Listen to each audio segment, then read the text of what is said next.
Allora, abbiamo parlato di cosa succede un po' alle frontiere, lo sappiamo bene, vediamo un attimo il contributo, così ci rilasciamo e poi passiamo la parola anche a Gallinaro. E guardate, la polizia francese li sta riportando in Italia. Guardate, ci sono donne, forse anche dei minori. Sì, anzi c'è un bambino piccolissimo, guardate, è in braccio alla propria mamma e lo stanno riportando in Italia. Adesso avviene praticamente il passaggio delle consegne tra la polizia italiana e la polizia francese. Eccoli qua.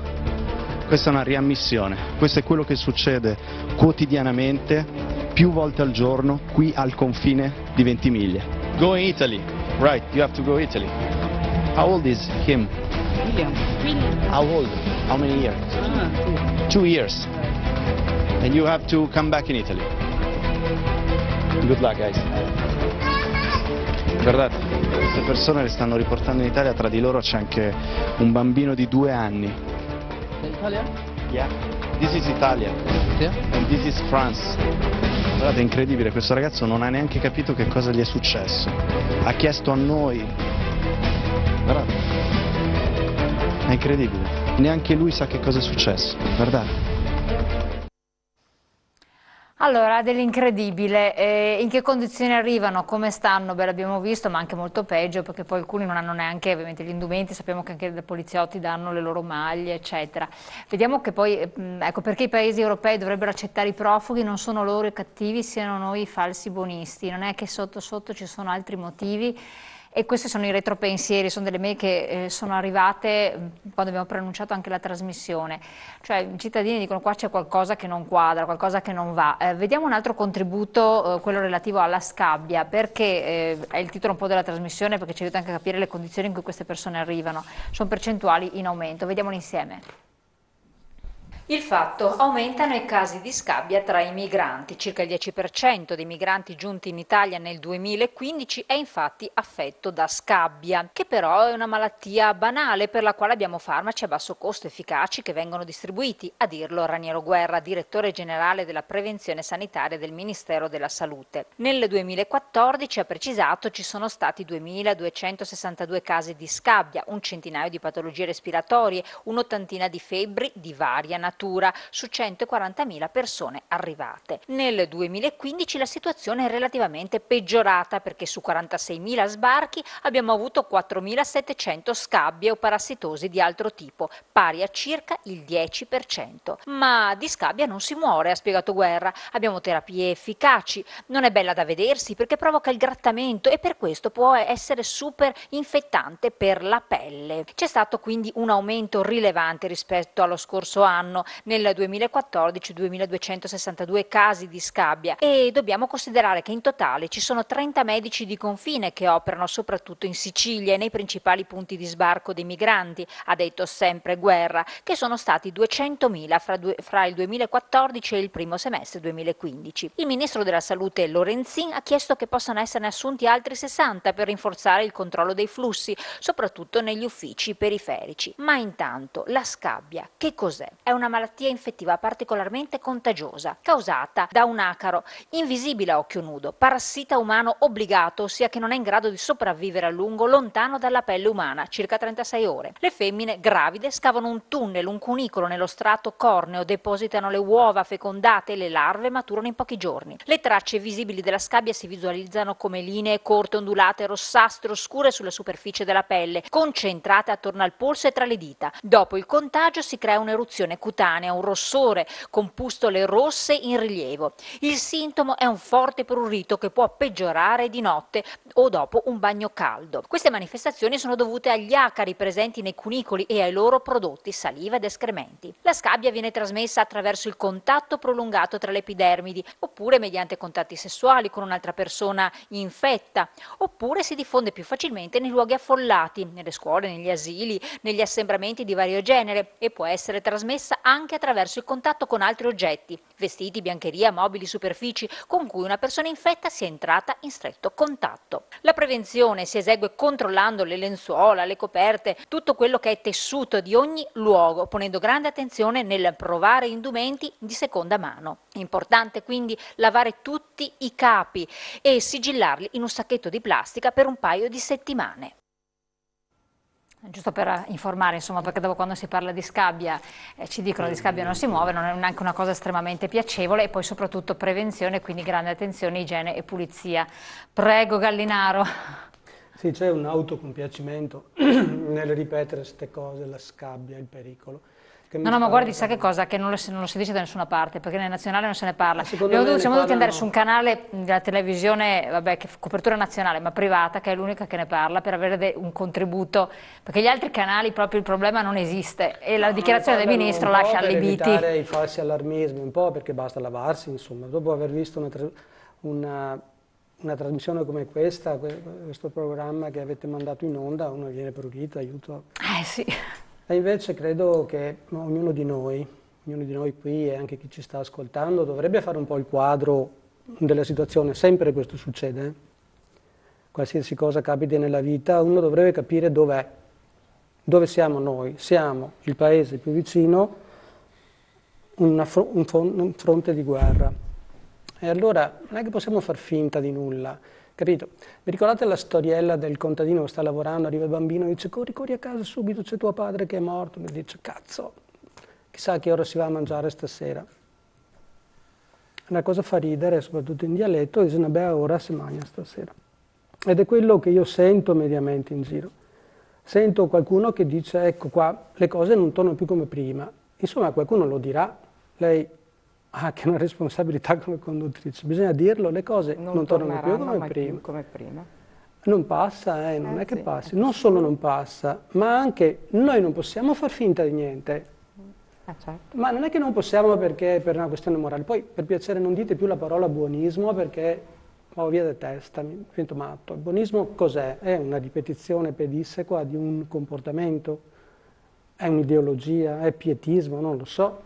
Però non è una questione morale reagire, cioè se la casa in fianco alla tua crolla, non è che dici non posso andare al cinema stasera, no, faccio di tutto perché devo andare al cinema stasera, devo andarmi a divertire, andare a ballare. Poi usciamo fuori di metafora, sta succedendo una cosa molto grave, secondo me bisogna dividere le cose. Lei diceva prima, sono migranti, sono immigrati, non è vero? Non è vero, perché se voi guardate i dati che sono reperibili di quante persone richiedenti asilo, l'Italia nel 2013, perché sono usciti i dati del 2013 per cui potrebbe essere l'11, era al quinto o sesto posto, adesso è balzata al terzo.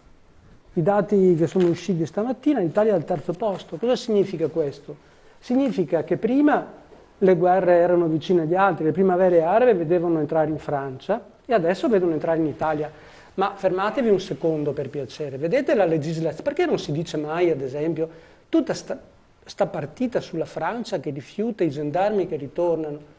Ma voi avete idea di come funziona la cosa? Certo che ce l'avete, ve la ricordo soltanto. La legge dice che il richiedente asilo è fisso nel paese dove lo richiede, è là che deve essere controllato. Cioè se uno arriva in Grecia lo identificano, gli prendono le impronte digitali, lui poi parte e arriva in Italia, con le impronte digitali si vede se deve tornare in Grecia, perché è così l'accordo che gli uomini si sono dati. E le persone, se voi date un'occhiata, ci sono dei siti specializzati che arrivano e non possono uscire fin tanto che non è stato concesso loro o rifiutato lo status di rifugiato politico, protezione sussidiaria, protezione umanitaria, protezione internazionale. Allora sentite, perché si dice che l'Europa non aiuta l'Italia? Ma non voglio mica difendere nessuno, ma provate a mettere in fila le cose. L'Europa sta applicando la legge sulla richiesta di asilo.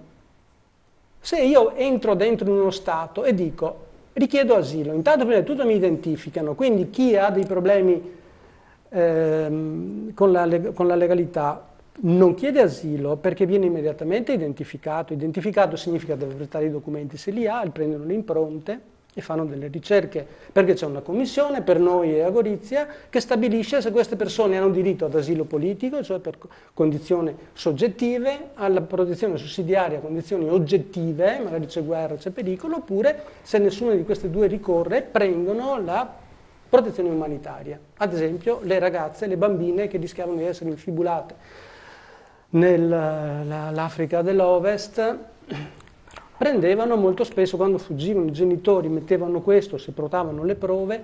Insomma, cos'è che voglio dire per non annoiare nessuno con queste cose tecniche? Che non è pensabile che noi diamo senso di... Io quando vedo il sindaco di Padova mi irrita questa cosa qua, perché lui deve...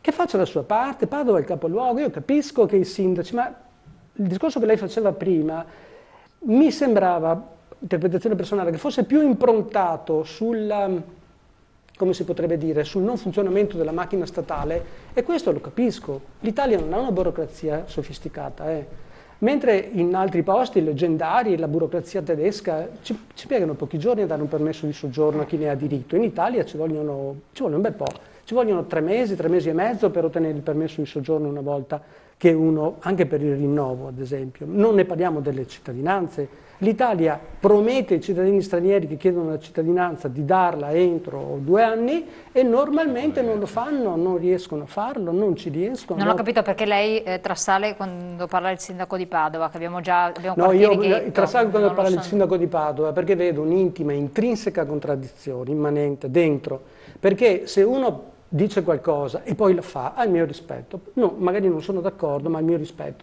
Ma quando il sindaco di Padova con i rappresentanti dei commercianti fanno, ricchi e puloni, una manifestazione contro i poveri migranti, ma non poveri perché lo penso io, mi sembra che il mondo sia capovolto. È il mondo capovolto, cioè questi, ma non capovolto per una questione morale. Mi permetta di spiegare bene questa cosa qua. Padova appare a livello internazionale come una città cupa, come una città che ha fatto una manifestazione in centro contro 6 persone che dovevano andare ad abitare. Cioè, se io sono un pensionato di Ragusa e ho intenzione di fare una gita, non ci vengo a Padova. Ma come? I commercianti del centro fanno 300 persone. Cioè, se a fare la manifestazione fossero stati, non lo so, gli abitanti della zona vicino alla stazione che si preoccupano di tutti questi movimenti, vabbè, capisco tutto, ma che i commercianti del centro autopuniscano se stessi è l'autoevirazione del marito tradito, capite il problema? Voglio sentire... non ho capito il suo discorso. Cioè loro fanno il contrario di ciò che dicono, questa cosa non sta né in cielo né in terra. Adesso ho capito il suo discorso, voglio dare la parola anche a Edison Mariva. L'unica questione bisogna sempre tenere presente un po' come vivono le città, come vivono le persone. Andiamo nel quartiere Arcella, perché vabbè, il più popoloso è disastrato, andiamo qua dietro al quartiere Anelli, sono voluti anni, il famoso Zanonato che ha eretto il famoso muro, non ha debellato il problema, andiamo lì e vediamo cosa vuol dire dar spazio prima a un appartamento, 2 o 3 a palazzine, diventano presto migliaia e il problema non lo risolvi più.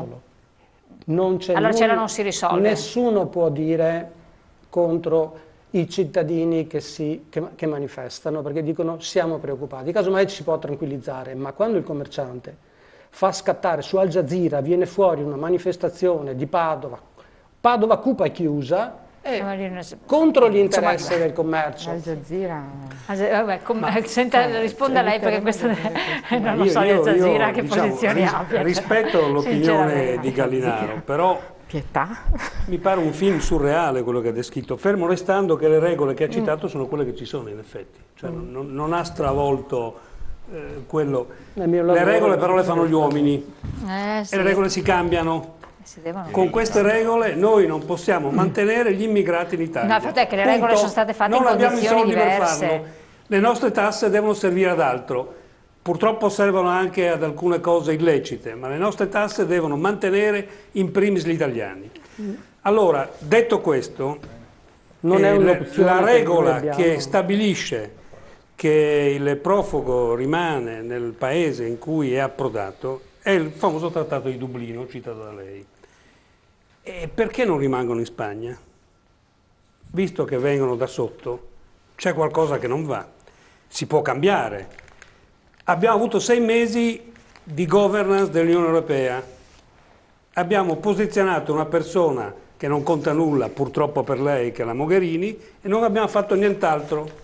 I nostri europarlamentari a Bruxelles non ci vanno pochissimo, contiamo poco. Li paghiamo molto però, Ecco, a parte adesso non voglio entrare, non è polemica questo, è un ragionamento che se si guadagnassero la pagnotta, sì, portando il problema, sarebbe anche il caso. D'accordo. Allora, questo è un handicap che abbiamo, che non rimuoviamo con questa trasmissione, ma almeno parliamone. Sì. Poi, senza fare riferimento ai pacchi, e concordo, perché questi non sono pacchi, sono persone, e sono anche bambini di 2 anni, io direi questo però. L'elemento di partenza fondamentale per poter costruire un percorso per questi è una identificazione certa di chi sono, che non funziona. Forse perché la burocrazia non c'è, e ammetto, la burocrazia francese è più brava della nostra. Se abbiamo la tracciabilità dei prodotti, a maggior ragione, perché non siamo sicuri, a maggior ragione dobbiamo trovare la tracciabilità delle persone umane. Perché? Perché queste quanto stanno qua? Un giorno? Una settimana? 2 mesi? Un anno? Dove vanno? Se restano devono trovare del lavoro, perché altrimenti noi non li possiamo mantenere. Il settore del turismo, per esempio, li assorbe da tempo gli immigrati. Questi profughi non è in grado di assorbirli perché non sa mai chi sono. Anche la raccomandata PEC di una cooperativa. Di una cooperativa. Quale cooperativa? Di che matrice politica quella cooperativa? Che storia ha quella politica? La Cascina, per fare un nome a caso? Parliamo di mafia capitale che è venuta nel nord-est a gestire gli immigrati? Per esempio. Ecco, allora, il lavoro, ci sono 2 tipi di lavoro, ammesso che lo trovino. Se il sistema economico italiano, veneto in particolare, riesce a offrire lavoro a persone che conosce, bene, si inseriscono e abbiamo risolto una parte del problema. Ma come minimo mettiamoli a fare i lavori socialmente utili. Li paghiamo, noi non riusciamo a farli. Io sono innamorato delle Dolomiti, ma sfalciamo le Dolomiti? Perché le sfalciano a Bolzano? No. Allora, abbiamo studiato il problema. Aspetta, mi lasci finire. Sì. Nel caso non trovino lavoro entro un certo periodo perché il mercato non glielo offre, perché non le sappiamo collocare con i lavori socialmente utili, vanno via. Allora c'è un'idea di creare un lasciapassare di 3 mesi. Sì, adesso infatti vediamo le proposte. Che consentirebbe al trattato di Schengen, ma non sono un esperto e lei sicuramente non è più di me, di poter avere una mobilità di queste persone, perché sennò se ne devono andare, o se no li chiudiamo in una caserma, come abbiamo tentato di fare a Treviso, o li mettiamo nei conventi dismessi, nei seminari che non ci sono più. Ecco, secondo me, allora se riusciamo a trovare una quadra di questa, poi quell'informazione mi ha spaventato il sindaco prima, ma ha ragione. Cioè noi siamo tutti cittadini, io adesso faccio il cittadino, disorientati perché non abbiamo un'informazione. Ma è come dicevamo anche il discorso... Non ce le dicono le cose, quindi siamo forse, ecco, esageratamente spaventati, perché non conosciamo il problema. Ma insomma arriva il problema dei commercianti che diceva poi al di là di quello che può dire a Giro oppure no, perché fanno anche loro propaganda. Sono spaventati ma perché? Perché mancano forze dell'ordine, perché se tu hai la presenza di una garanzia di forze dell'ordine, di un controllo, il sindaco sa che comunque... Ma questa è una parte del problema. Gli italiani non sono, cioè anche i veneti, non sono diciamo così razzisti sotto questo profilo. Hanno paura. Sono spaventati. Bravissimo, è paura, non è razzismo. paura del non conoscere. Perché Treviso, ormai credo che Treviso si è ribellata rispetto alla salsa perché era una soluzione indecorosa. Quando si è trattato di spostare la questura di Treviso e si era individuata la salsa come sede, circa una decina di anni fa, un po' di meno, è stato detto di no perché era indecente come soluzione. Ma non è neanche accettabile lasciare davanti alla stazione dei treni di Treviso all'ultimo giorno di Carnevale né davanti alla stazione di Treviso. Che scappassero. Perché quando l'abbiamo questa era la speranza segreta. E questo è il buonismo. Quando l'abbiamo mandata a Vittorio Veneto hanno fatto un presidio in strada creando problemi di ordine pubblico e non è che quando questi si riversano in strada puoi dire beh aspetto mezza giornata che mi arrivi il reparto mobile da Padova, aspetto un'ora, devi intervenire subito, chi c'è c'è. La stessa cosa vale nel momento in cui mi dicono la salsa li mandiamo lì, li mettiamo lì, è un posto indecente, inaccettabile, perché è vero che sono persone che hanno bisogno di una collocazione nel momento contingente, non c'è limite di preavviso per cui in 15 ore si deve organizzare tutto, ma è anche vero che sono persone che hanno una dignità e se non sono collocate in una situazione idonea creano problemi di ordine pubblico. Pelosa, e la palla in mazza. Se posso aggiungere, dietro a tutto questo c'è una parola, no, che è accoglienza. Se ci deve essere un progetto di accoglienza bisogna dichiararlo in maniera chiara. Sono prima di tutto io a dire che il profugo, e l'ho già detto anche nei giorni scorsi, profugo non significa per forza delinquente o portatore di malattie. Questo l'ho detto fin dall'inizio, mi sembra una cosa ovvia ma è giusto dirlo. Però quello che manca è proprio quello, cioè il fatto di riuscire fin da subito a identificare la persona. Ne hai diritto, rimani e facciamo tutta la procedura per lo status. C'è una banca dati europea per questo. Sì, ma in questo momento io non ho la percezione che stiano andando bene le cose. Ma bisogna anche capire una cosa, quanti di questi sono interessati a rimanere in Italia? Ah, pochissimi. Cioè, in uno Stato che è in crisi da almeno 6 anni, però di fatto Dublino dice che lo status di rifugiato ad oggi lo devono chiedere nel paese dove arrivano. A noi non interessa mica tanto sapere quanto in questo momento di ottimizzare i tempi. Stare in Italia, non è importante quanto vogliono stare in Italia loro, che sono sicura che hanno la volontà di andare all'estero. Il fatto è che non li accetteranno all'estero e ci staranno per necessità in Italia e in queste condizioni. Perché? Perché non li fanno attraversare la frontiera. È inutile che ne facciamo finta di non saperlo, non sta succedendo adesso, ma non succedeva anche prima. Adesso hanno, tra virgolette, sospeso in certi momenti, certi punti Schengen, ma in realtà il progetto è quello ed è chiarissimo. Allora io ringrazio la dottoressa Cognito che mi parla con questa rete televisiva di questo problema della scabbia e della salute pubblica, perché a Padova è stato fatto un progetto molto importante, io lo so perché sono un operatore sanitario. È anche vero che grazie al cielo noi abbiamo la possibilità di difenderci da queste malattie, quindi sicuramente la dottoressa Cognito non vuole fare terrorismo, ma informazione. Ci mettiamo i guanti in autobus, usiamo anche i guanti monouso, abbiamo non si può dire un prodotto che sterilizza i nostri indumenti e siamo tranquilli. Il problema non è parlare alla pancia delle persone, il problema è vedere che adesso che stiamo pagando in questi giorni tutte queste tasse, noi veneti stiamo dando una marea di tasse, ma tutta l'Italia pure. Noi abbiamo anche questo famoso disavanzo di cui Dipendenza Veneta ha sempre parlato, ha fatto una testa così, e ci troviamo di fronte a uno Stato il cui prefetti non sanno cosa fare, come gestire le cose. L'indignazione non nasce dalla persona che sta arrivando bisognosa, ma come viene gestita questa cosa? Ma si sapeva mesi fa. E da sempre, dal fatto che vengono da te, che hai l'appartamento, e ti dicono, sei abbastanza buono? Me lo dai? Guarda, non ti garantisco granché, perché non sappiamo come andrà a finire, ma intanto ne ho bisogno. Uno Stato serio, ma questo è fallito ormai, siamo arrivati alla frutta, queste cose non le fa, gestisce le cose bene, crea un corridoio umanitario, crea naturalmente ma c'era il tempo, avevamo l'inverno per pensarci, perché da questo inverno sapevamo che arrivava l'estate. Esatto, abbiamo avuto mesi per pensarci, adesso siamo qua a dirci queste cose. Il PIL in Veneto è tenuto su dal turismo, non da altre cose. Quando tu mandi ad Eraclea e altrove delle persone bisognose che, come ha detto un sindaco, si trovano purtroppo a dover fare il confronto tra la propria vita di miseria e quelli che sono in vacanza, cosa hai creato? Cosa hai fatto? Hai fatto un danno d'immagine che pagherai, ma d'altronde è soltanto 1/3 della popolazione che lavora col turismo, è solo 1/3 della popolazione che ha il PIL. Cosa vuoi? Quando distruggi il turismo in Veneto sei tranquillo, bello come il sole, ma ci rendiamo conto che ci sono cittadini stranieri che sono miei fratelli e miei amici, che frequento abitualmente, che hanno paura di uscire di casa, le signore, le mie amiche, perché sono successi fatti strani. Allora cerchiamo di non fare tutta un'erba un fascio, perché qui lo straniero è accolto e amato da sempre, come lo era, posso permettermi, scusa, la citazione storica, ai tempi della Serenissima, anche se io non voglio rifare la Serenissima, naturalmente. I cittadini stranieri avevano dei diritti e vivevano serenamente.